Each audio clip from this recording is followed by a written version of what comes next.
Hello,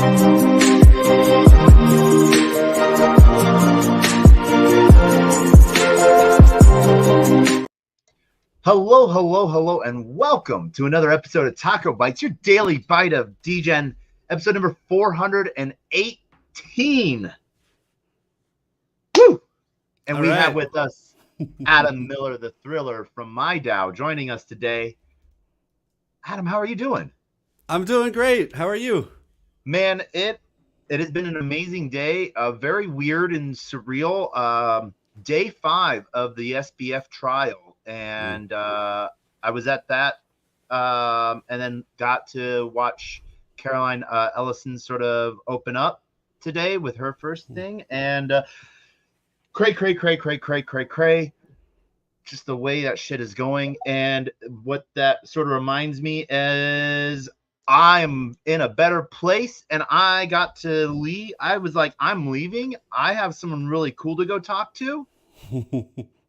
And yeah, I talked you up today to, I was a little bit of a degen and talked up the show. Blockworks, CoinDesk, Cointelegraph, this guy named Ben from the OC, I guess, that wrote some crypto book that's big. And I'm like, cool, I would love to learn more about your book, and I'll read it. And yeah, but then I got to, we just celebrated the Zen 1-year anniversary, and we got to, I got to talk about you to some people that had like some big questions. And so we're going to have some people come in a little bit from the Twitter side of things. But you know, the opening housekeeping is welcome to everyone from YouTube, Twitter, Twitch, Telegram, Discord, Unlonely, and YouTube channel number 2, and LinkedIn. And I want to introduce to you Adam Miller from my Dow. You're muted. It's letting me unmute. It's not. Oh wait, there we go. Can you hear me now? I can hear you now. Oh my god, I'm so sorry. How embarrassing. It wouldn't let me. I got a message saying your mic has been disconnected from your browser or something like that, and it wouldn't let me unmute. So that's the world we live in today. But it's great to be here. And so you're physically at the trial? Is not that right? Anymore. Not anymore. Okay, but not at this moment, but like earlier. Yeah. Yeah. Not even an hour ago, I walked out of the court. Wow. Yeah. Very interesting. Where is that taking place? Unless Southern District of New York. Okay. Yeah. Wow. Very interesting. So it was seeing Sam. I saw him in November of last year on stage. I was pretty close to him, so I got, and then seeing him, that was beginning in November at the LA Blockchain Summit, Draper Goren Holm, their event. And then, the poofy hair is gone. Too big of a suit, These are the important things. These are the important things, It was, I don't know if it's a show of, I didn't know what I was doing. I was in over my head. Like, I don't even know how to pick out the right suit, compared to like when you hear the turn of events, like, oh yeah, I called attorneys that day. They flew from New York to the Bahamas and had already contacted the SEC, the CTCF, and, the FBI, and they had my passport released the next day. And I'm like, all right, we're throwing that behind us. Yeah. Just Dow it. Just Dow it. Let's talk about Dows. Yeah, man. Okay. So, Adam, how long have you been in Web3 for? Sure. So I have been in Web3 since 2012 as a person. I discovered the Silk Road, which obviously we're not going to go into any details about that. But that's how I discovered Bitcoin. And I actually ended up convincing some friends and family to buy some in 2013. I made some money off of it that I later lost other ways. not just spending it on the Silk Road, but other ways. Keep And this.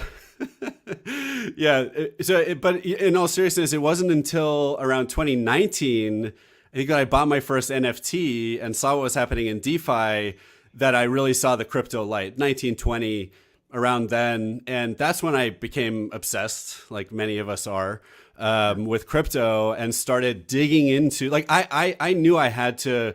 It feels like I had to devote my life to this thing. Like, my whole life was all about the internet. I was 5, I was 10, I was watching people build the internet around me, and I wanted to be a part of it, but I couldn't because I was too young. And Yeah. I made PowerPoint presentations when I was 12 about internet companies I wanted to start. It was in like 1997.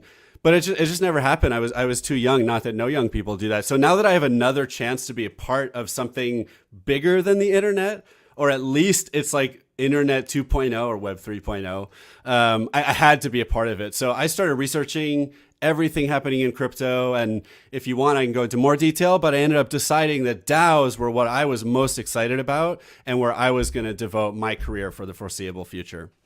And what was your, all right, so one, we got into Bitcoin same year, I didn't use Silk Road. I ran a sports book, Oh, so nice. people give me cash and I'd give them Bitcoin, or Mm-hmm. go gamble with some other like Dungeon and Dragons friends, and dumb stuff ish, So yeah, lost it, found it, made it, lose it, Yeah. turn it again.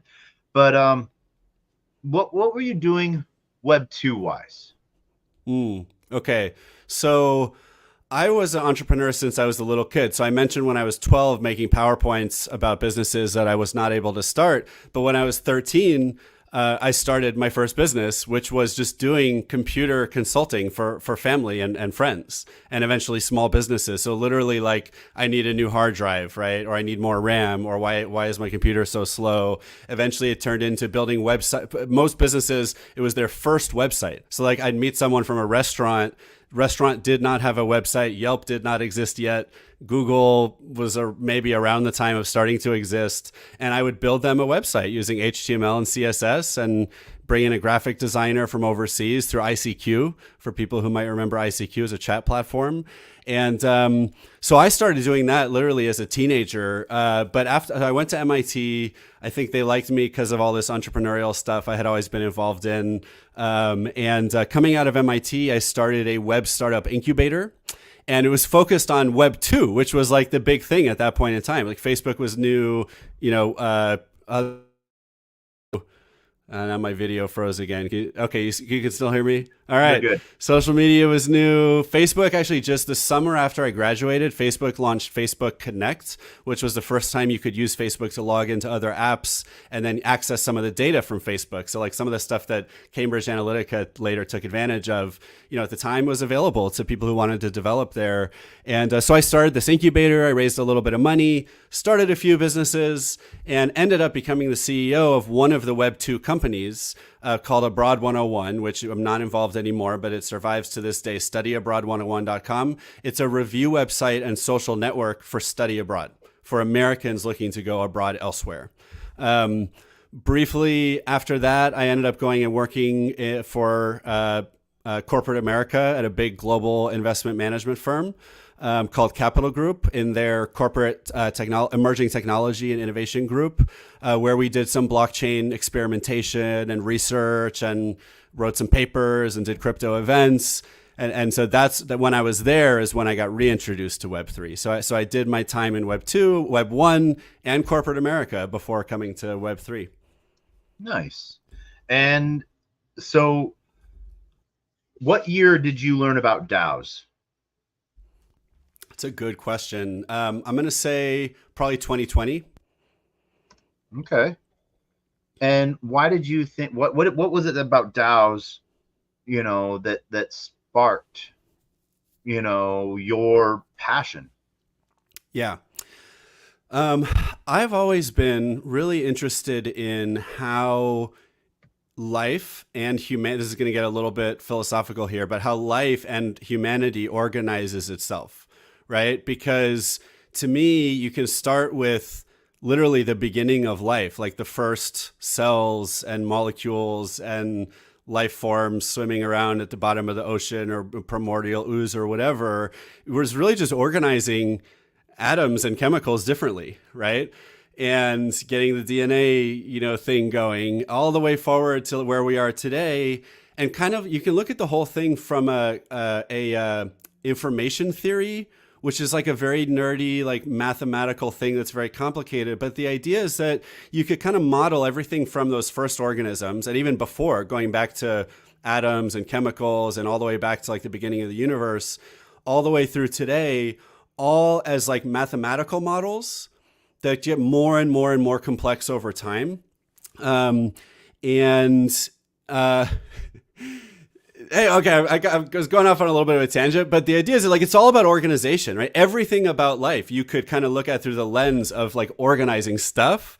And especially today, it's organizing people into religions and countries and companies and clubs and schools and every cities, right? All this stuff and an entire, planet. And now there's a new substrate for organizing stuff. And it's not just people, right? It's people and resources and smart contracts, right? Bots, AI, however you want to think about it. There's a new way of organizing stuff that in the universe. And so for me, it's a very deep, like, core philosophical thing that, like, I know this is going to change everything. I don't know how yet, because it's up to us to decide how we want to organize using this new substrate. And certainly one of the really exciting things we could get into is like more democratic forms of all types of organizations, I think is one thing that's really, really exciting about this. But that's substrate. Yeah. That's what, to me, it's like, this is going to be big. So, the decentralized part of autonomous organizations, like almost just like an organization without C-level staff.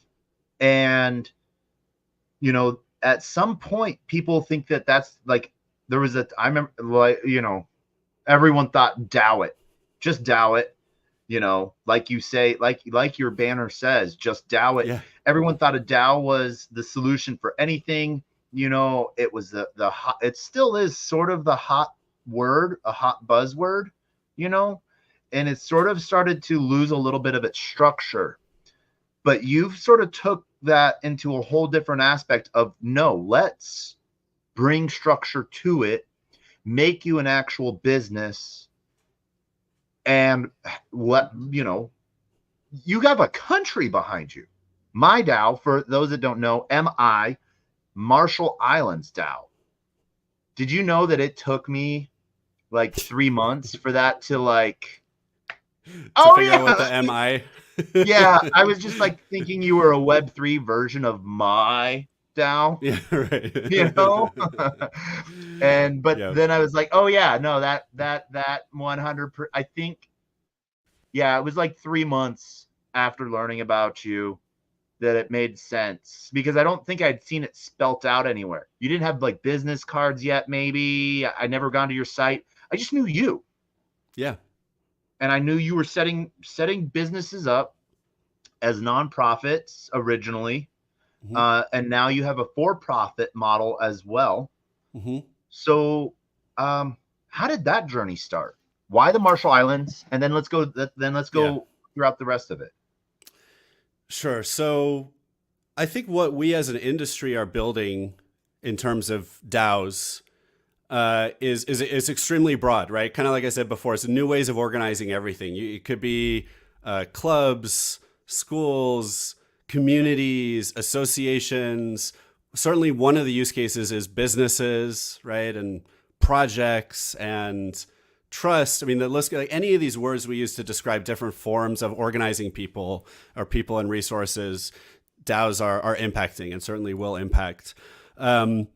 For a particular set of those projects, those DAOs, it's going to make sense to form what's known as a legal entity. And here's why. And here's kind of the story of how this business came about. A few years ago, I was consulting for a friend of mine's DAO. It's called Admiralty DAO, governs the Clipper exchange. You could check out clipper.exchange. It's a DeFi protocol, a DEX. And we were offered it. This was during the bull market. So naturally, a layer one protocol said, hey, how would you like $1 million to build on our protocol? Stuff that has not happened for the last 2 years. And we said, yeah, of course. Yeah, that sounds great. And they said, okay, well, you're going to need a legal entity to sign this contract with us. So basically, we can't give you the $1 million until your DAO, your protocol has a legal entity. So at the time, this was before MyDAO, we kind of looked around the world, looked at like LLCs in Delaware, looked at Cayman Island Foundation, looked at BVI trusts, like all these different legal structures that we were told we had to have one. And none of these structures allowed us to truly be a DAO in our eyes. It was like we were going to be trading off, okay, we're going to get a legal entity, but in exchange, we have to have a board. And we're like, wait, but DAOs don't have boards. Usually you can if you want, but like 99.9% of DAOs don't want to have a board. You don't want to have directors, officers, trustees, even most of the time managers. And so virtually every legal entity in the world was off the table right away. And it was like, wait, so is there really no good solution out there? Like no legal entity that truly allows a DAO to be a DAO. The other part of the story, just to give a little bit of background, is that back in 2018, my co-founder and I were hired to do marketing for a project called the SOV cryptocurrency in the Marshall Islands, which is a country in the South Pacific. And this project never took off, maybe still will one day, but that's how we met senators and other leaders in the Marshall Islands. And we stayed in touch with them, and we would just have a call like once a month. It's like, hey, like what's a cool thing we can do in crypto together? Like this was senators there that like leverages the sovereignty of the Marshall Islands and helps drive safe, compliant innovation in Web3 and crypto blockchain. So when we had this problem with our DAO, we said to the Senator David Paul, hey, here's an idea. Why don't we create a new legal entity that's made for DAOs? We saw Wyoming was working on something similar called a DAO LLC. We said, let's follow a similar model. We'll make some improvements to what they're working on, but follow a similar model and create a DAO LLC legal entity in the Marshall Islands. And frankly, we were all surprised when the first law that we helped write passed their parliament. It was like, all right, well, we better like start figuring out what to do now that we passed this law. And so that began the journey that has culminated even just a couple weeks ago with passing the third law that we helped write in the Marshall Islands, building a business called MyDAO, which stands for Marshall Islands DAO. The business that I run that is the registered agent that can actually create these and maintain these entities for people. So if you're a Web3 project and you want to have a DAO LLC, you come to us. There's template documents, there's some consulting, not legal advice, but other consulting that we provide to help you actually set up that DAO LLC. Yeah. And so whether it's an individual that's wanting to set up a DAO or it's a project or a protocol or some form, that is wanting to move forward, you're that sort of entry point to help set up either a for-profit or non-profit entity. Now, there as an LLC, correct? Or charity? So first of all, I would say not every project needs a legal entity, right? And so I'm happy to just help people figure out if they should even have a legal entity or not. A lot of projects aren't sure if they want to have a DAO or not, or maybe they want to govern their system differently or use regular traditional companies, which, people can debate whether that's the right approach for various crypto projects and protocols. But, there's different approaches. So we have something called the Guide to DAO Incorporation on our website, mydao.org, that I really try to just lay out here are the reasons why you might consider forming a legal entity. And that, by the way, some of them are really important. So like generally, yes, I do encourage DAOs and Web3 projects to seriously consider forming a legal entity, in particular to protect the members from unlimited liability.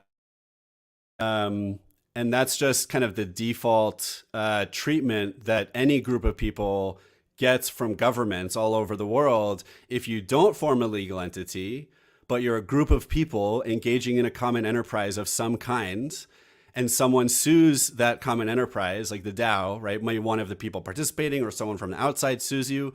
The governments all over the world will hold the individual members personally responsible for the entire liability that you're found to have in that case. And same with tax liability, there's tax issues. So I really do recommend people do it in most cases, but that's the first thing is we'll help people figure out, do you even need a legal entity or not for your project, and what are the pros and cons? And then the second step is, yes, figuring out like what type of entity, where in the world should we domicile? Does it make sense to do this in Delaware or Wyoming in the United States? Does it make sense to do it in the Cayman Islands for some reason, or the British Virgin Islands? Or is the Marshall Islands really the best option for your project given the nature of your project? And yeah, to your point, Taco, one of the big questions is nonprofit versus for-profit. And so if you're creating a DAO LLC, which is the type of entity we offer, which is a type of LLC, that is like if someone says, are you an LLC? And you're a DAO LLC, you say, yes, we are. But it's kind of like a fork of an LLC. And nonprofit versus for-profit is one of those big questions too. Okay. And so you take that, you take a holistic approach. It's not, our solution is not right for everyone, but we might be able to point you in the direction that is, rather than just sort of taking, like, we'll take your money and do it, but it might not be the right, Yeah. right. And that's, that's one of those things to where as you look to be a legitimate consultant, almost not every, the solution that you might have pipeline you might have perfected might not be the right thing for everyone. What is sort of the standard that I know not one size fits all, but what is sort of like the good, like some of the check boxes? Yeah. So, and the other thing, by the way, is that we'll connect people with lawyers, right? So we have this network of lawyers and tax advisors and other professional services providers that we can, and we are always introducing people to them, because if someone's trying to figure out whether to use our product or not, they might need legal advice, right? And we can't provide it. So we'll introduce you to a lawyer who can provide it. Yeah. But the checkboxes, so here's what makes the Marshall Islands DAO LLC unique. No one else offers the following set of features. First of all, is the option between, no one offers all of these, right? Some offer some of them. So the first is that choice between nonprofit and for-profit. The second is the ability to have no board, no directors, no trustees, no nominee directors, no independent directors, nothing, none of that stuff, like people who have special power and special liability for the organization. No paper record keeping requirements. So as long as you're keeping track of everything on chain, as most DAOs either are or will in the future, you don't have to keep paper records as well.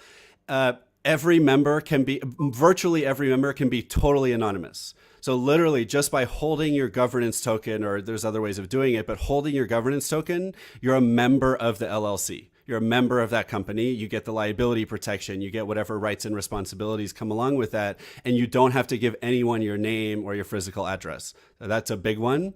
And maybe the last one I would say from our new law is just a bit of clarity around securities issues. So that's something that comes up a lot with crypto projects is, hey, we're really not trying to have a governance token that's not a security. And so the new law that we help write really provides clarity around how you can avoid your governance token being considered a security in the Marshall Islands, which should help you also achieve the same in the rest of the world. So really, there's nowhere else you'll. Actually, I should say that the closest you can get to what we're offering is in the United States. And the problem with that is it's in the United States. And so if you're looking for something outside of the United States, there's really nothing that even comes close yet. So, and what, we've talked about this. What are some of the protections that, the Marshall Islands as a sovereign nation, we're not even going to talk crypto regulation or lack of, but sovereign nation protection that Marshall Island provides? Sure. So Marshall Islands actually for the past several decades has been one of the leaders in shipping jurisdictions. So you have companies that are traded on the New York Stock Exchange and NASDAQ, about 50 of them that are Marshall Islands companies. So it's actually a country that has a long history of being the chosen corporate domicile for businesses, large global businesses all over the world. And so you can trust that what the Marshall Islands offers is real, It's a stable democratic nation that's protected by the United States, but not under U.S. jurisdiction. And the U.S. has a military base there. It's where a lot of the missile defense stuff happens. So it's a very important place to the United States, which is really a positive from a security perspective. So this is a country that's good at legal entities that is now saying, you know what? And by the way, I didn't mention this earlier, but DAOs are a little bit like ships. They kind of live like everywhere and nowhere at the same time. Kind of like a ship, like a large ship. And so now the Marshall Islands is saying we're really good with ships. Now we want to be really good at DAOs too. Okay. And there's the like IP protection and stuff like that too. We've talked about and so, but then at the same time, they have the parenthood of the United States being a territory. So like you said, it's not a territory. It's not a territory. So it used to be a territory. So after World War II, and actually kind of amazing story, going back a couple hundred years, the Marshall Islands was a German colony territory, and then Japanese, and then United States. And now it actually is a free sovereign nation with a strong alliance with the United States. So that's why you don't have to follow like all the US regulators, Department of Justice, CFTC, SEC, all that stuff, unless you have some other reason why you fall under their jurisdiction. Yeah, not part of the US. All right. So then I learn something new every time we talk. Awesome. I love this. But so someone setting up an entity in the Marshall Islands, they still have US, like they can still open up US bank accounts and such. Yeah, and some of our DAOs have. So, I mean, one of the cool things about legal entities and corporate law in general, I would say, is there's a very strong tradition and even treaties in place that have been in place since around World War II that cause every country in the world to pretty much always respect other countries' corporate laws and entities. So it almost doesn't matter if you're registered in, I mean, I don't know the specifics, but I'd imagine if you have a company in Iran, which is like the U.S. enemy number one, and you end up in court in the United States, they're still going to respect that corporate entity and not come after you individually for whatever business liability there may be. That's the sense I get, is just that it's by treaty and by tradition. It's just not so like even people who, let's say, have debated me on the merits of the Marshall Islands versus a different jurisdiction, no one has ever argued that you don't have the full protection of law that you would with a U.S. entity or a European entity or any other entity. I think it's just not really a concern. Okay. So, but then they have, it was funny how you say Iran. I'm like, in Web3, like if I get to a site that has geo blocking, it's like your IP says you're either in North Korea, Iran, or New York. And I'm like, shucks, darn it. That's a good one. Thank you, Nord. I'm in Denmark now. VPNs are the greatest. But what are some of the steps, of going through and figuring out whether or not my DAO is right for them, Yeah, so I would say it's the following. So one is that you either today or in the future want to really be a DAO, right? You want to be decentralized. You want to use a token. You don't want to have a board. You don't want to have paper records. That's the first thing. And basically, if you've said that, you're either going to be in the United States or Marshall Islands for sure already, right? Mm-hmm. But the next thing is wanting to be offshore the United States, right? And not wanting to opt into the full U.S. regulatory framework, which, by the way, the other problem is that people around the world don't usually want to be a part of a U.S. entity if they can help it, because they don't want to have to report to the IRS or other U.S. government institutions. And so, for example, like most venture capital funds have a U.S. entity and a Cayman Islands entity, right? So I think for DAOs, you probably don't want two entities. So you're probably going to want to just have the Marshall Islands entity. But some DAOs are creating a U.S. entity, a Cayman entity, a Marshall Islands entity. But really, I mean, it can be as simple as like, if you really want to be a DAO today or in the future, and you don't want to be in the United States, there's no other option. You're going to want to come to the Marshall Islands. And beyond that, I mean, I think one of the ways you think about whether you want to be in the U.S. or not, or some other country, is if your whole DAO is related to one jurisdiction, then you should not use the Marshall Islands. If ATX DAO, Austin, Texas DAO, should not use the I love Marshall ATX Islands. now. I'm part of Yeah. ATX now. Yeah, awesome. Yeah, they're great. I get their emails. They had a good one this morning, and Yeah. they're great. And there's just no reason because I mean, the thing is, if a bunch of people in Texas create an entity in the Marshall Islands, that actually causes red flags with the IRS and other institutions who are going to potentially say, we're going to ignore your entity because there's no reason for you to create it. But if you're a DAO that actually either today or in the future has members in Texas, Miami, England, Japan, South Africa, Israel, etc., whatever, Who knows right? where? Then you can look. You can choose anywhere, and you're probably going to choose something like the Marshall Islands. All right. And now you've talked that, there's multiple layers of services that you guys provide. If someone checks the boxes and they want to move forward with, moving forward with my DAO, I know there's a range of prices, and so you can't really say, oh, it's going to cost $9.95. But what does that range sort of look like, and what does that include?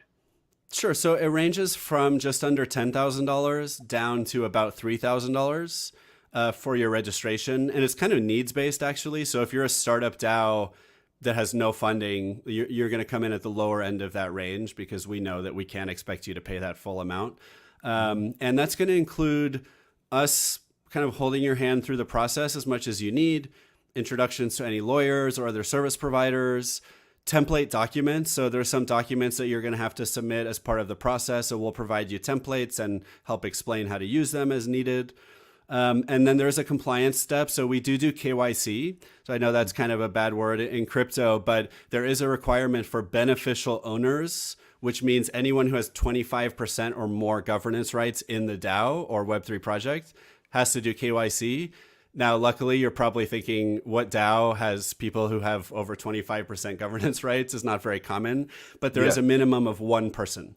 So you literally just have to have one person or entity, which will eventually have people involved too, that goes through the KYC process. And you're just proving that you're not a proven criminal or money launderer or terrorist, basically. Yeah, or on a sanctions list.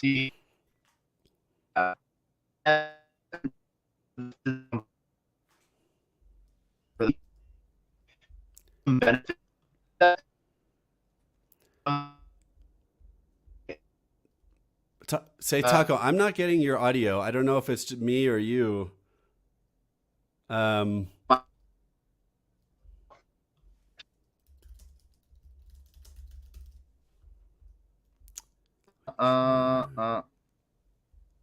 gonna try. We are sort of we are sort of blacking out and going back in. Are you there still? Yes. Can you hear me now too? I can hear you now too. Okay, great. Yep. So if I remember right, and correct me if I'm wrong, isn't there some benefits for that individual that KYCs? Don't they get a visa, golden letter visa, or entrepreneurial visa? No, nothing like that. So you don't have to come, and you're not specifically invited to come either. Now, there's no reason you can't visit the Marshall Islands anyways, with or without this process. But no, there's no special, and there's also no special legal liability. So that's something that concerns people as well. If I'm putting my name on this, does that mean I'm specially liable for the organization?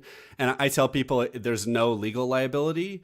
You could argue there's a practical liability in that if you do get sued, you're the person that we're going to try to find so we can serve you the lawsuit on behalf of the organization. That doesn't mean you'll be held responsible, but if you're the one person we can track down, then we're going to be trying to track you down. Okay. So then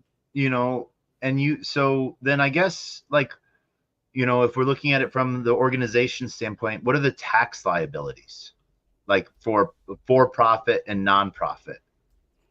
Yeah, good question. And I saw a message, someone saying connection died on the stream. I wonder if it's I don't know if stop streaming anywhere. I'll let you worry about that. I'll check on that on my end. Yeah. Yeah, but in terms of taxes, so you have two options with a DAO LLC in the Marshall Islands. And it's another advantage over United States entities where you start out for profit and then you can later apply for nonprofit status, which is complicated.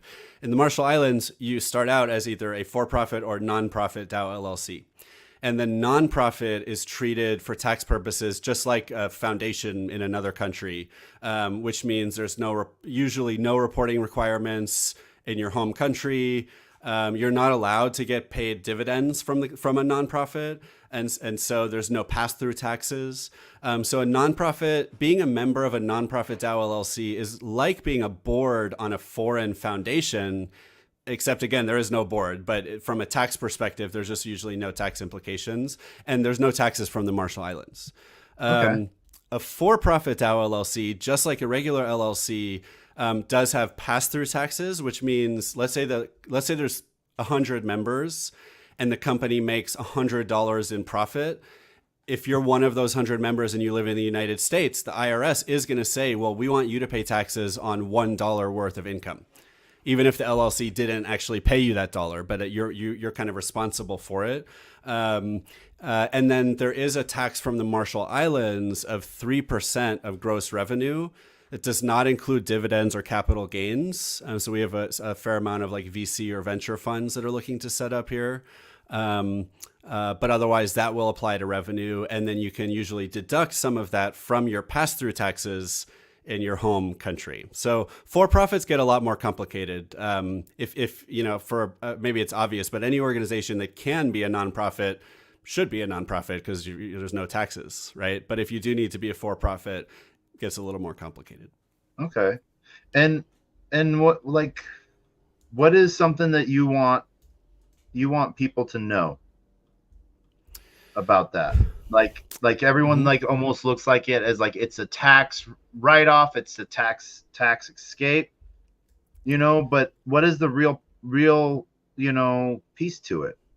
I mean, I would say most of our clients are not necessarily looking for like a tax haven or like some kind of like very specific like financial loophole or anything. People are coming to us because they just want to be part of the modern global economy.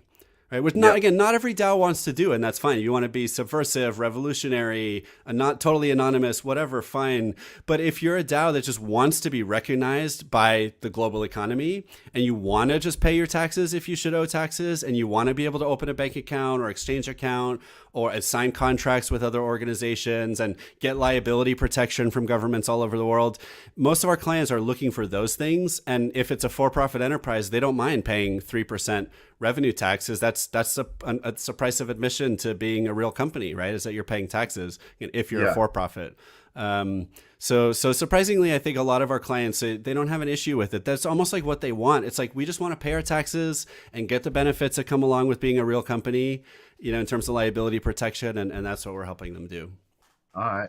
And we had, the internet trouble was on my end. We ended up dropping the Twitter space for a second. Stream's still going live, but got the Twitter space back up and running. 14.2.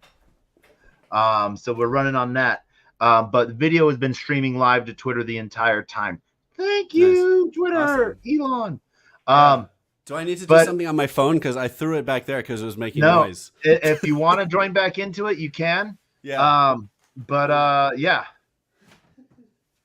There's no way to set the volume all the way to 0, so I was just like, see you later. It's like your phone thinks you're on a phone call and you don't want to ever mute the other person. Right. Yeah. Right. Okay. Am I in it? Wait, you can do broadcasts on Twitter? Oh, sorry, I saved that for another separate conversation. Yeah. All right.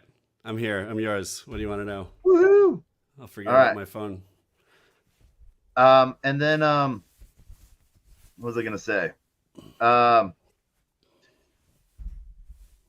Man, it like you've sort of we've covered it all.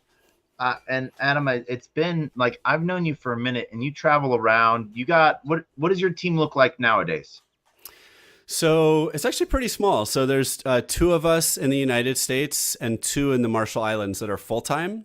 And then we have a number of part time and advisors and contractors and stuff like that. It's the whole project is still very early stage. We're a startup. It's one of the things that like we get people reaching out to us also from like the TradFi world, that this just happens to be an entity that they're interested in, even if they hadn't previously thought of themselves as a DAO. It's like, maybe we should think of ourselves as a DAO. And from their perspective, I think it can be kind of funny working with us because we're just like, we're like a tech startup, right?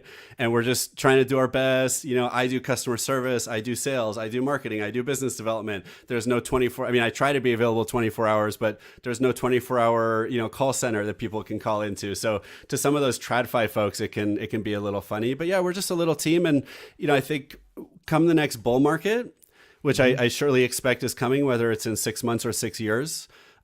We just feel the need to like survive till then. And then that's when we'll be able to really grow the business. So we have several DAOs that come in every month. It does help sustain our business. But yeah, so far it's small.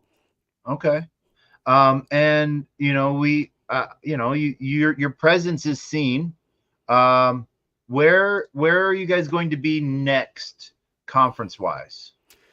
It's a good question because we actually are trying to cut back a little bit, but I can say Jonna, who is partly transitioning off of our team, but she's still a close friend and investor in the company. She's going to be at Athens DAO or DAO Athens, something like that, which I think is coming up. We're looking at the Daoist is doing something in November somewhere in Europe. Maybe we'll be able to go to that. I can say very excitedly, I already signed up for ETH Denver in February, end of February, because that's as soon as they come out. Because I want, first of all, I want to get like a reasonable hotel room that's like close to the event. A reasonable, because I know I'm going. I think that's where I met you. It was my first crypto conference 2 ETH Denvers ago.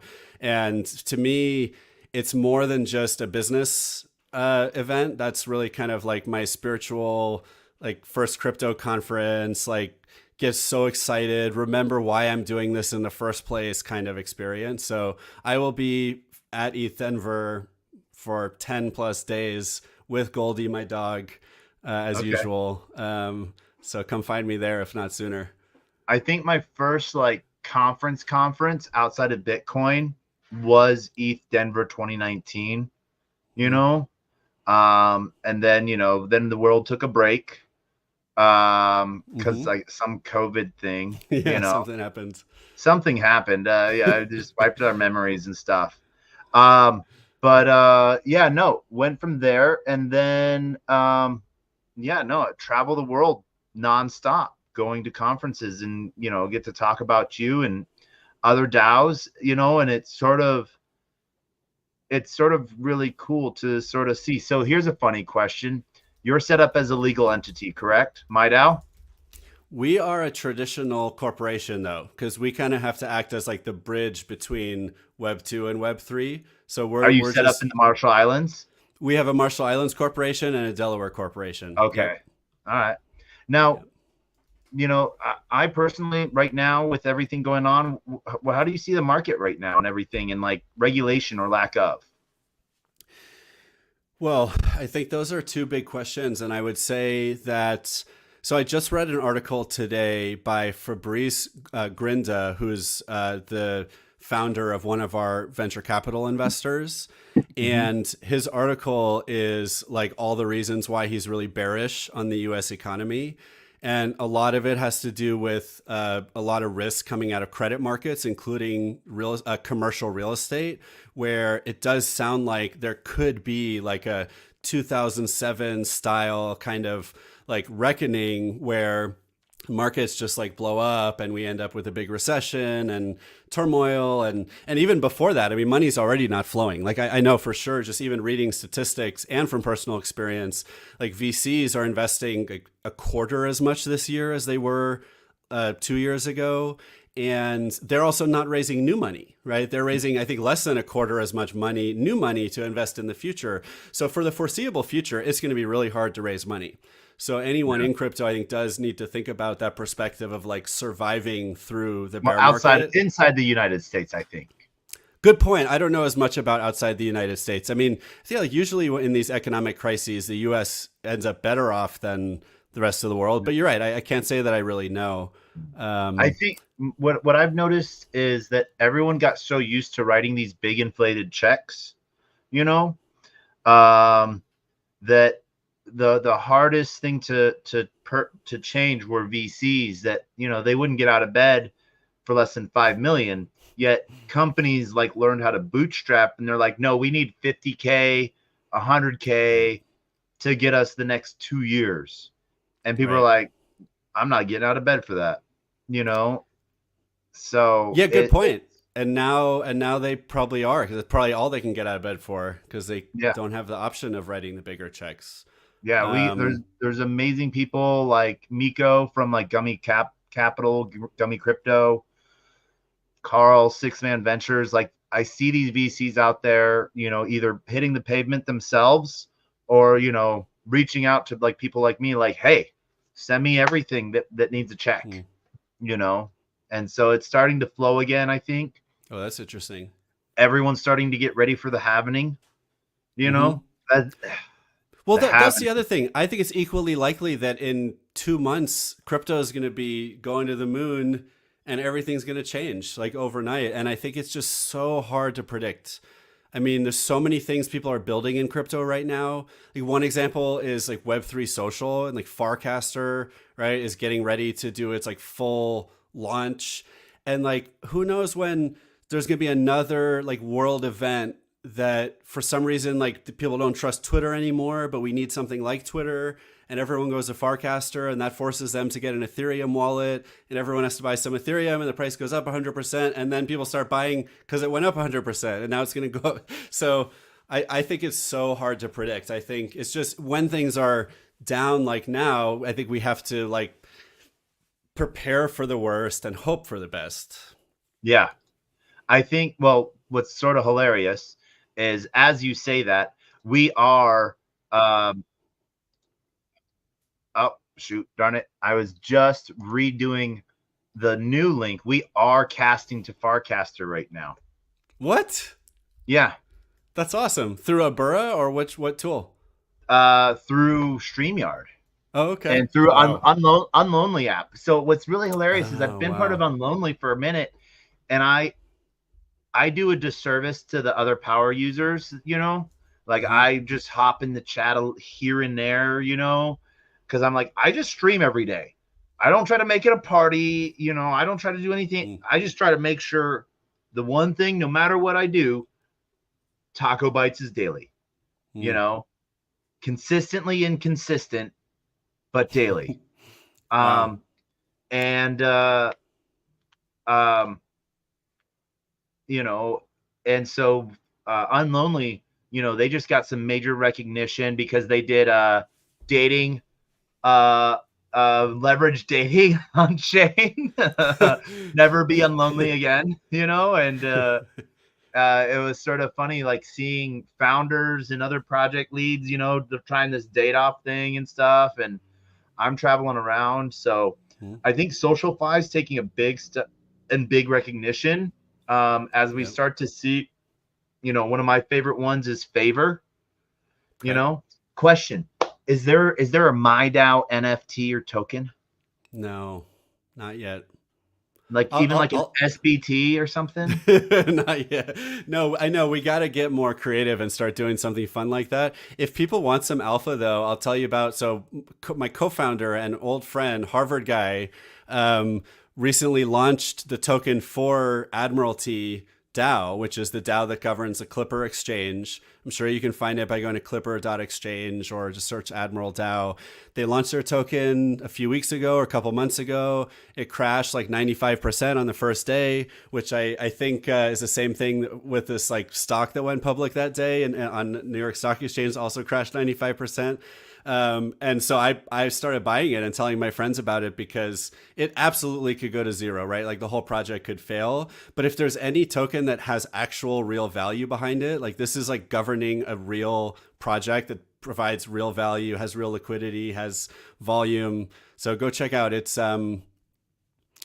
Geez. Clipper.exchange. Sale. It's a sale. Yeah, Clipper.exchange, and the token is the sale token, which I think there's already like a fake. So like watch out for which one you buy. But yeah, Yeah. sale No, token. it's this is what's great at what I love about Clipper.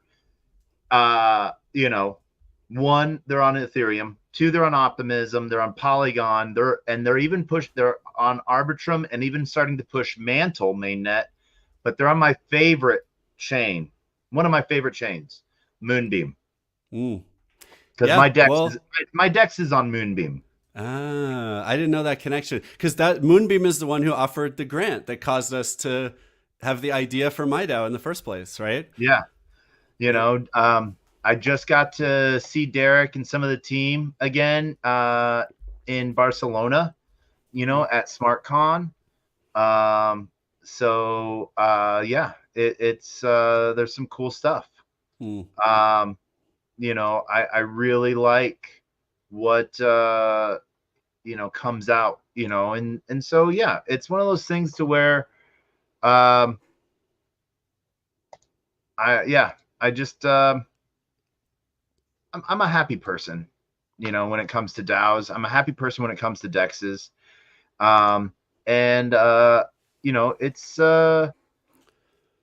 yeah, I'm just well, happy. yeah, let me take us then in a really different direction for 1 second, but for some reason it feels really related. So, um, and this is why I'm happy about DAOs and how they can apply to some really terrible situations that humans are in as well. I was in a Burra space, which is like Twitter Spaces for Farcaster yesterday, that I organized to talk about the Israeli-Palestinian issue, right? Mm-hmm. Conflict and issue. And so obviously very serious. And one of the things that someone brought up was that one of the really big challenges in this geopolitical situation is that the Palestinians are not organized, right? Like it's unclear the extent to which Hamas speaks for the Palestinians, right? On one hand, like some would say yes, some would say no, right? I'm not trying to make a value judgment about it either way. But like there's no like organized leader of the Gaza Strip who can speak on everyone's behalf and like negotiate for peace. And so that's one thing that, or for anything for that matter. And one of the reasons for that is that there's no way to hold a vote, right? I mean, Yeah. Hamas will just come through the streets and like gun you down for voting the wrong way. I don't know if there's a good like identity system. I know it's an extremely poor area. So I brought up during this call, I said, wait a second, DAOs, like we're building the tool because I think people do have cell phones there. And I Mm-hmm. know it's hard to get electricity even. It's a very poor area, but like everyone can get a wallet. Everyone can start organizing, hopefully in like DAO like situation to as like maybe this can help in the like most difficult, terrible, one of the most difficult, terrible places on earth. Maybe what we're building with DAOs can actually help people achieve something they've struggled to achieve for 75 years. And wouldn't that be amazing? So I know it's not that simple, and I got pushback was like, look, these people don't even have enough food to eat. How can you talk about DAOs? But I think it really is that really is an example of where what we're building in the DAO space will eventually have an impact. So there's a couple things I want to touch on there. One, you are 100% right on the geopolitical side of things right now. And heart goes to everyone on both sides, that is I hate using the word victim, but the victim of other people's choices, you know, um, and but that's sort of how it is right now.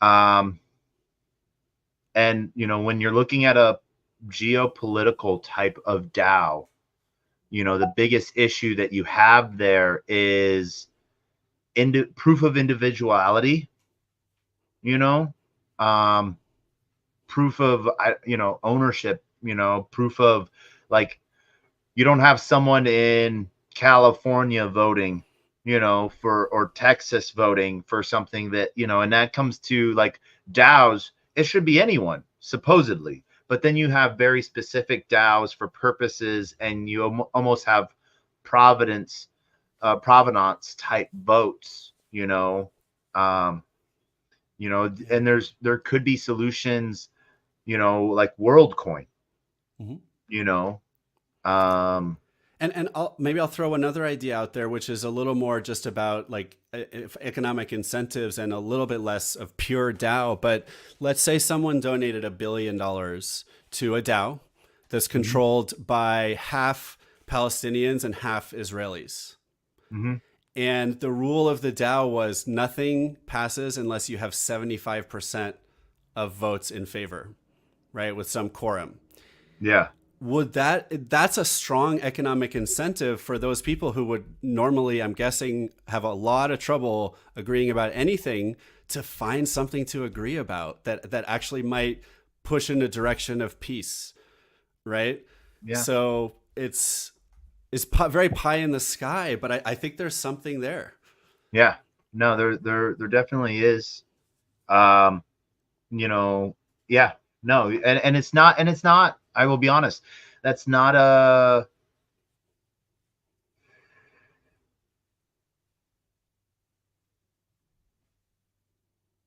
take and eat it too type of dream.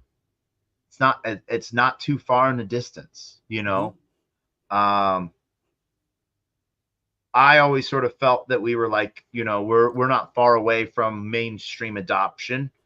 Mm-hmm. Um, and I got to listen to Andrew D, the founder of Republic, Okay. and he was into Bitcoin like 2 years before us, or a year and a half before us. And as he says, I thought I was late because my friends were mining like 1,500 Bitcoin a day, and I was only mining 600 Bitcoin a day, and I thought I was late. And he Mm-hmm. talked about the history of technology and the adoption of it. He talked about radio, from when radio was invented to when it was in the home. He was like, Mm-hmm. that was 27 years. TV, from creation to adoption in the home, 22 years. Email, 25 years. Um, TCP, standard internet protocols, another 25 years. URLs, 22 years. And he's like, if you look at this like this, the bell curve, the standard was 25 years. We're already 15 years into this. So 10 years away for this technology is not that far off. Yeah, no, I think unfortunately you can make that data show whatever you want, right? Because we've probably both also seen the chart that's like laundry machines 100 years, radio 50 years, TV 25 years, internet 12 years, TikTok 6 months, right? So you, Yeah. and then you have people arguing, why is it taking crypto so long? But I agree with you. I mean, look, I'm on your side of the issue. I think this is more of a social adoption Mm-hmm. issue than just like choosing to like use an app because it's fun and we heard about it really quickly. Yeah. So I think it's very reasonable that this is taking some time.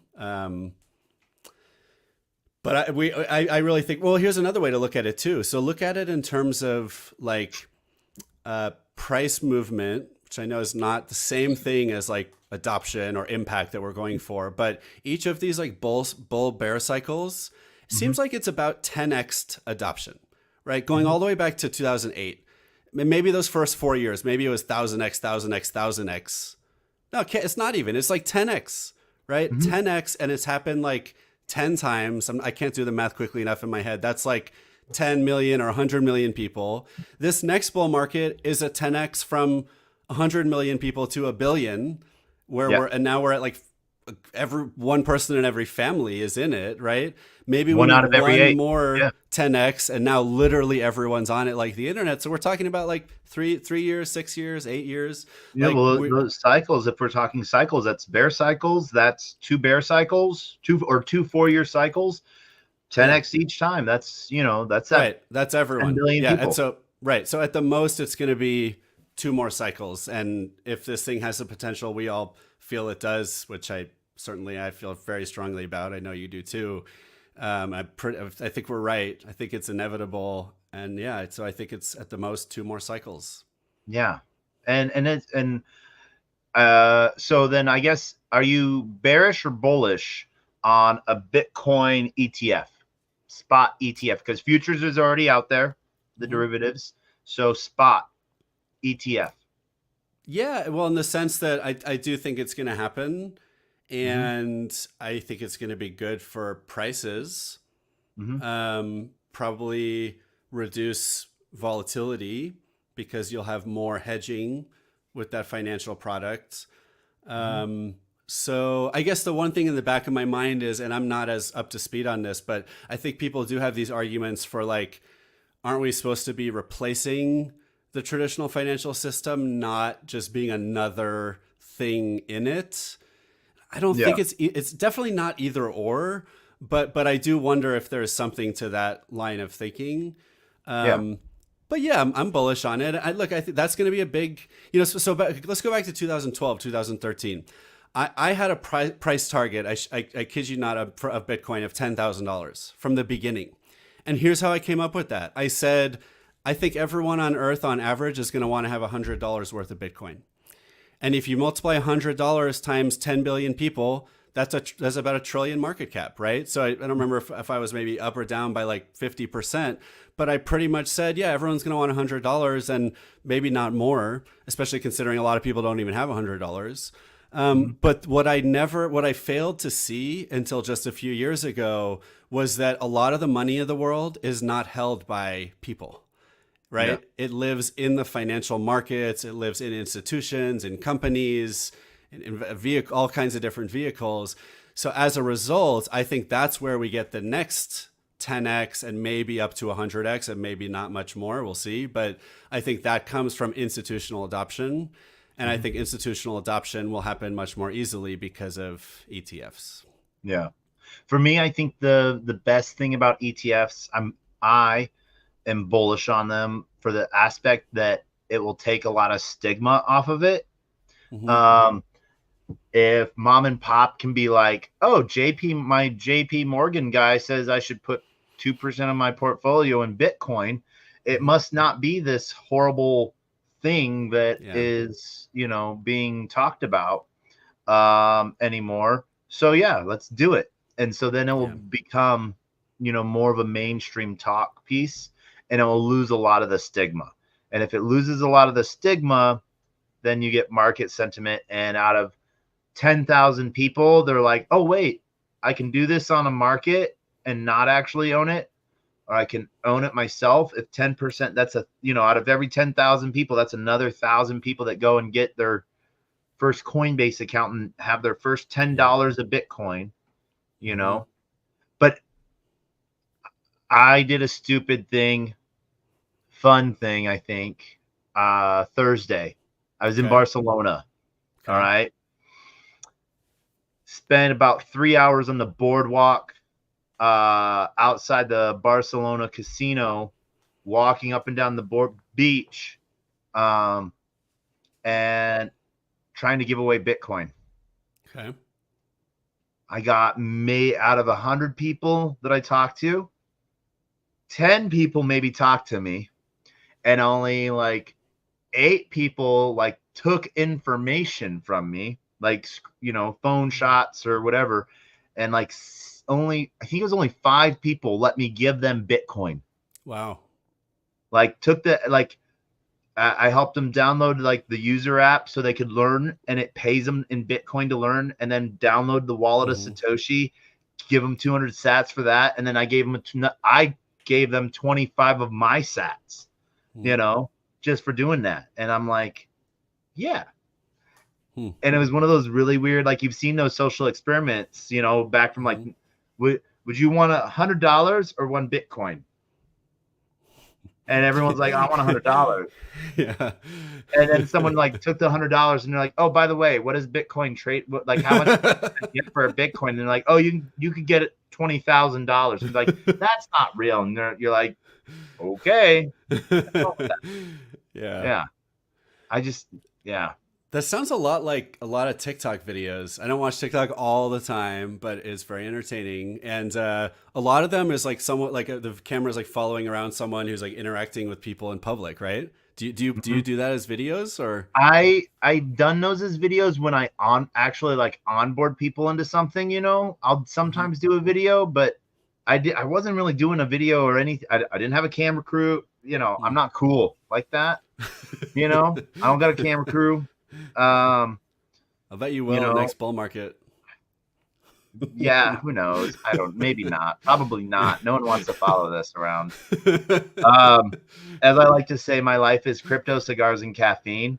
If you're Nice. influenced by me, prepare to be wrecked. you know. Nice. Um, but it's how quickly like I one guy's like, oh, I work for a bank. I think it's illegal for me to touch that, Wow. you know, Hmm.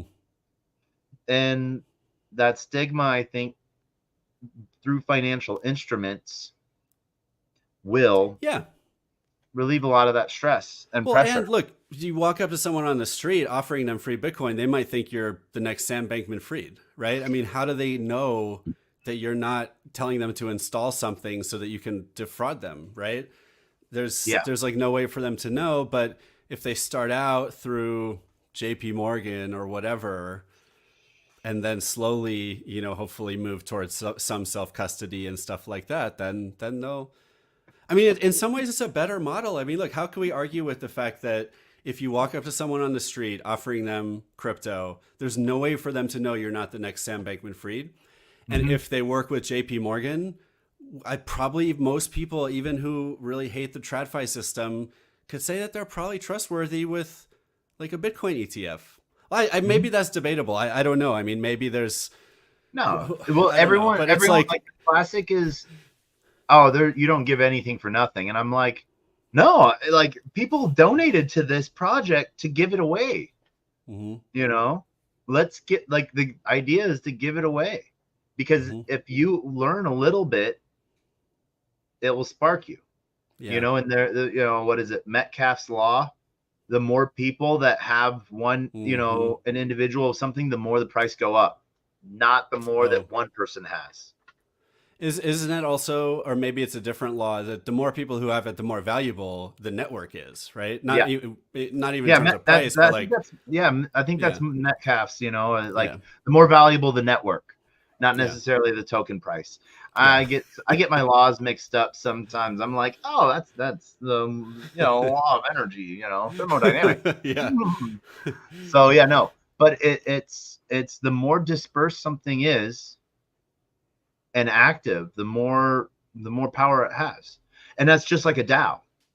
yeah, you know the more dispersed, the more active it is, and we see a lot of cool projects that work to incentivize DAO participation.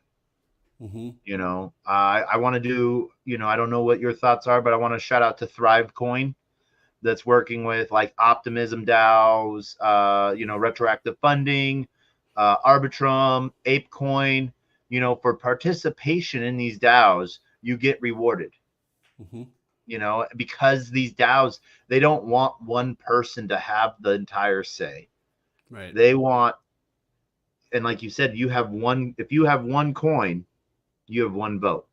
hmm You have two coins, you have two votes, you know? it gets so complicated in terms of like governance systems, right? I mean, every DAO really is different, and not every DAO probably is going to want to incentivize people to participate. And if you do, there's really nuanced choices you have to make about how to do that. Um, but yeah, but certainly it's one of the models that's really interesting. Yeah. I tend to fall more on the side in a lot of use case, a lot of DAOs. It's okay if most people don't want to participate. And I think there's something kind of like natural. It's kind of like if there's a room full of people and you're like, okay, everyone decide where we're going for lunch, right? You don't necessarily always need to have you don't have to organize the whole room and do one person, one vote. There's probably a group of people like that runs over to like one corner. It's like, we're the people who care a lot about restaurants. We're the foodies. Let us decide. Everyone's like, okay, that's fine. you know? Yeah. And so I think a lot of the time, like, let the people who care the most or have the most at stake vote most of the time. And that might be 1% of the DAO, as long as everyone has their power for when they need it, which is to say, if someone proposes like draining the treasury, then one of those 1% can like sound the alarm and tell everyone else to vote no on this thing. And then everyone will come out and actually vote. So Yeah. I think a lot of the Well, time that's okay. one of the most controversial DAO votes lately that passed, in my opinion, maybe you might know of a different DAO vote, but was the Nouns DAO fork. Hmm. Yeah, really Um, interesting one. and you have mini nouns, and you have um, you know, a very interesting take on what's going on. Um, If anyone in the audience is looking to learn more about DAOs or join one, check out the Nouns ecosystem, yeah, because it's a very interesting and compelling and I think easy to get started way to get involved with DAOs. Go to nouns.build, yep, which is where Nouns built a Nouns DAO builder, and hundreds, if not thousands, of people have launched DAOs based on that model about all kinds of different topics, was music, art, whatever. So yep. go check that. Yeah, that's a really interesting one. Do you have a sophisticated view on what you think was the right outcome of this splitting situation, or? The hard thing is people wanted to be able to rage quit. I think I think it took away from from that aspect. That I think that there could have been a way to vote it in without forking.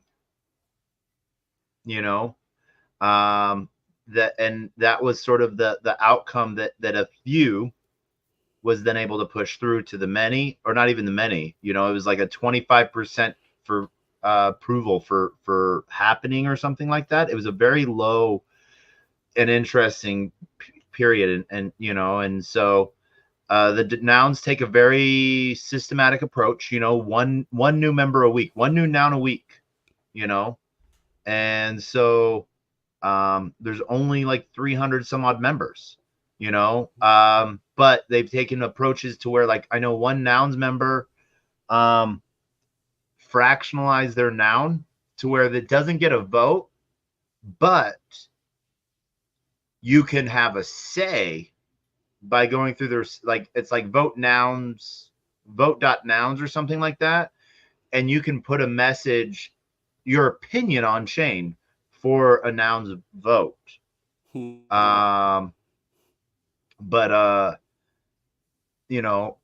then we see some of the behemoths like ENS, Ethereum Naming Service, which I think takes a really good standard approach of DAO formation and structure. And then you have almost fractured, um, but everyone trying to do their own good thing, like ApeCoin DAO. And then you have, others that are like, Optimism, or even Collabland. If you have ever used Collabland in any Telegram group or any Discord, you can go and claim Collabland governance tokens and vote in Collabland DAO. I'm, so, the DAOs I'm part of and that I'm actively a part of, everything from like 1inch to Miller Time DAO, there, I'm in, yeah, VC Tiger DAO. I used to help with a lot of DAOs getting formed and funded through Harmony. So personally, I like Robert's Rules of Order, parliamentary procedure. I think that that's a very good process for a DAO. I think you named nouns.build as a building tool, and we've seen Algorand provide really good DAO toolings. I think Upstream as well is a really good, just like, let's make a community, let's make a DAO. And, then we've seen Unit really take off with tokenization on the city level. There's just, you can go through them. I think the one that should stay away from DAOs are game companies. Really? Yeah. I know a lot of the gaming community is very vocal about not wanting real economies in game, if that's a fair way to summarize it. Why do you think they should stay away? Just because there are people currently are not fans of that, or is it more of a deeper reason? Well, like if a game is building, if a game is building a game, if a studio is building a game, and the next feature is voted on by like everyone, you'll never stop adding features. Okay, so this does go deeper than just economic ownership of in-game items. It's really more like, can a direct democracy build a roadmap? Yeah, and it comes to completion. I think companies, or there should be strong headwind to create and generate a mission and a roadmap, and then how that's accomplished can be done via DAO. Yeah. Yeah, well, right, good point. Or I would say progressive decentralization, which sometimes people use as like a trick, like DAO in name only, or we're like pretending to be decentralized. But in other cases, yeah, like there's a founding group of people that are very aligned. Maybe they're doing all the work or bringing all the money, like build the game. But then once you have millions of users investing like dozens of hours of their life, maybe that's when you turn it over to be governed by the community and let people vote on any change, or a community liaison, community dev liaison, DAO. Take the will of the people and pass it up. This is what we would like to see. Well, that's not a DAO though, right? I mean, maybe you could, I mean, that just sounds like that's a traditional corporate model, isn't it? Like companies are always willing to ask the community what they think. Maybe not always, but like you can with, I guess, having a say or a seat like that vote would turn into a formal say, because especially with Web 2 companies that are like really entrenched already in the Web 2 world, it's very hard for them to do that, especially with no clear regulatory guidance. And they're afraid now with Gary Gensler saying, Pokemon cards could be considered, on-chain Pokemon cards could be considered a security. It's the technology, not the item. And so until we have clear regulatory guidance, I think it's going to be an issue. Well, good point. And even if it's just about that, the people who have power today over some system, it's not very likely they're all going to just give away all the power to the community, like across the board. But to your point, maybe one board seat is controlled by the customers through a DAO or something. Yeah, that would be a good piece of that, I think. Man, Adam, we have been going for a minute. I have enjoyed all of this, but same. I want to be respectful of your time and your puppy's time. Thank you. What closing statements? The floor is yours. I'm actually going to mute myself. Okay. So you can say whatever you want to say. All right. Closing statements. First of all, if you're a lawyer or any kind of like professional in the space, please reach out to learn about our legal entity in the Marshall Islands and implications for your clients. We also like to introduce our prospects and clients to lawyers that are really good at stuff that they need. So we have this partner network where we can bring you clients. So come reach out to us about that. If you're a DAO, if you're a person thinking about, do I need a legal entity? Do I maybe want to pick the best jurisdiction in the world and I want to learn about the Marshall Islands? Track us down. It's MIDAO, MIDAO.org, or MIDAO DS on Twitter. It's MIDAO on Farcaster. I'm the Thriller on Farcaster, or 0x Thriller on Twitter or X. And thank you, Taco. It has been really, really fun. This has been amazing. And I totally forgot to follow you on Farcaster, so I just gave you a follow on Farcaster. And my podcast. Check out my podcast. I forgot to mention it. Just Dow It. It's the podcast for people starting DAOs. The guests are always people who have a lot of experience starting DAOs and or leading them, and sharing advice and tips and recent DAO news as well. So check out Just Dow It on any platform. Yeah. And if you need, if you ever have any questions and you didn't catch any of this, or you didn't see any of the banners or anything like that on any of our names, reach out to me. I will connect you directly to Adam via Telegram, and he'll bring in his team and drop all of that information in there. I do this all the time, and yeah, and it's fun, you know, getting to talk about people. One of the things that I love about you, Adam, is that you bring legitimacy to that side. It's not just a DAO in name. Yeah, you know. Thank you. I appreciate that. Yeah. And I think that as you know, people take it a more serious turn to it, this is one of those next steps. So, follow Adam 0x Thriller on Twitter. MyDAO DS, MIDAO DS on Twitter, or MADAO.org. MIDAO. What did I say? I think MA. Oh, MIDAO.org. MyDAO.org. Online, or hit me up in the comments. I want to, thank everyone from Unlonely, YouTube, Twitter, Telegram, and Twitch, and LinkedIn.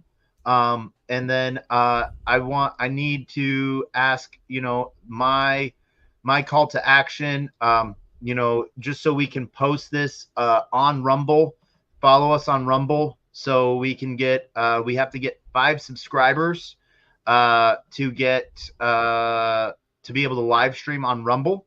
So please join us there. To everyone that is on Unlonely, huge shout out to the entire Unlonely family. Everyone joining us via Twitter, thank you so much for hanging out with us for these 2 episodes. And Adam, this is your first time, I think, being on the show all the way through the end. So final thoughts and words of wisdom, 10 seconds, go. DAOs will be treated a certain way by the law unless you choose to decide how your DAO should be treated. And that's what forming a legal entity does. It tells the government, here's who we are, here's how to treat us, and here's why we deserve protection from unlimited liability. So please consider incorporating your DAO. All right. That is a good call to action there, and good sort of final thought. As always, I end every episode with the same thoughts and words of wisdom. A closed mouth cannot be fed, and you cannot feed a closed mouth. Meaning, if no one knows you're looking for opportunity can never come a knocking. And if opportunity does come knocking and you don't answer, it's going to keep on walking. Huge shout out and love to Liam. And Adam, we get to end with the greatest, worst knock joke on the face of the planet. And since you are here, you get to help us with this. Are you ready for it? I'm ready. Knock. Who's there?